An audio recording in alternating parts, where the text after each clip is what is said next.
The demand for labor is a derived demand. This means that the need for workers stems from the desire for the goods and services that those workers produce. For example, consumers want to buy delicious pizzas. To meet this demand, pizza restaurants hire chefs to bake pizzas and delivery drivers to deliver them. The stronger the demand for pizzas, the greater the demand for pizza chefs and delivery drivers.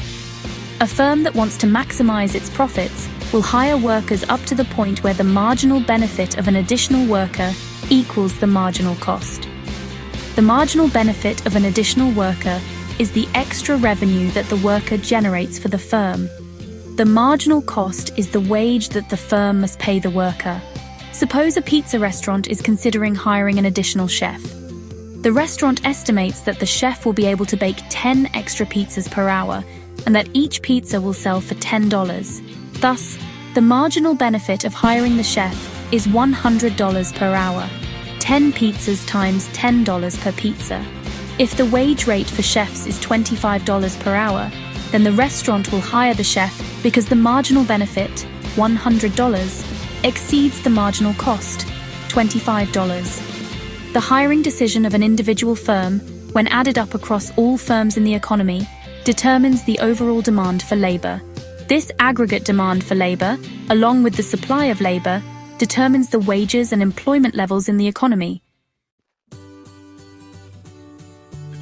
The productivity of labor is a key determinant of labor demand. Productivity refers to the amount of output that a worker can produce in a given amount of time. The more productive workers are, the more valuable they are to firms. This is because productive workers can generate more revenue for the firm. One of the most important factors determining labor productivity is technology. Advances in technology can make workers more productive. For example, the invention of the tractor greatly increased the productivity of agricultural workers. As a result, farmers were able to produce much more food with fewer workers. The marginal product of labor, MPL, is the increase in output that results from hiring one additional unit of labor. The MPL typically declines as the quantity of labor employed increases. This is because of diminishing returns to labor. As more and more workers are added to a fixed amount of capital, each additional worker has less capital to work with and is therefore less productive.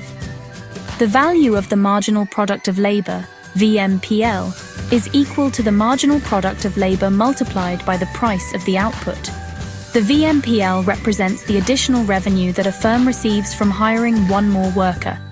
Because firms are profit maximizers, they are willing to hire workers up to the point where the VMPL equals the wage rate. In other words, the VMPL curve is the firm's labor demand curve. The labor market is where the supply of labor and the demand for labor interact to determine the equilibrium wage rate and the level of employment. The equilibrium wage rate is the wage rate that equates the quantity of labor supplied with the quantity of labor demanded. The labor supply curve slopes upward because, as wages rise, more people are willing to work. Some people who are not currently working will enter the labor force. Others who are working part-time may decide to work full-time, and still others who are working may decide to work overtime. The labor demand curve slopes downward because of the diminishing marginal product of labor. As the wage rate falls, firms are willing to hire more workers.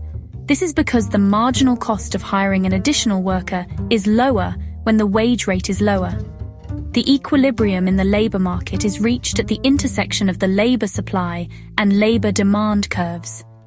At this point, the quantity of labor supplied equals the quantity of labor demanded, and there is no tendency for the wage rate or the level of employment to change. Land, labor, and capital are the three factors of production. Land refers to all natural resources, such as land itself, minerals, and water. Labor refers to the physical and mental effort that people contribute to the production of goods and services. And capital refers to the tools, equipment, and structures used to produce goods and services. The prices of these factors of production are determined in factor markets. The rental rate for land, the wage rate for labor, and the interest rate for capital are determined by the interaction of supply and demand in their respective markets. The neoclassical theory of distribution states that each factor of production is paid its marginal product.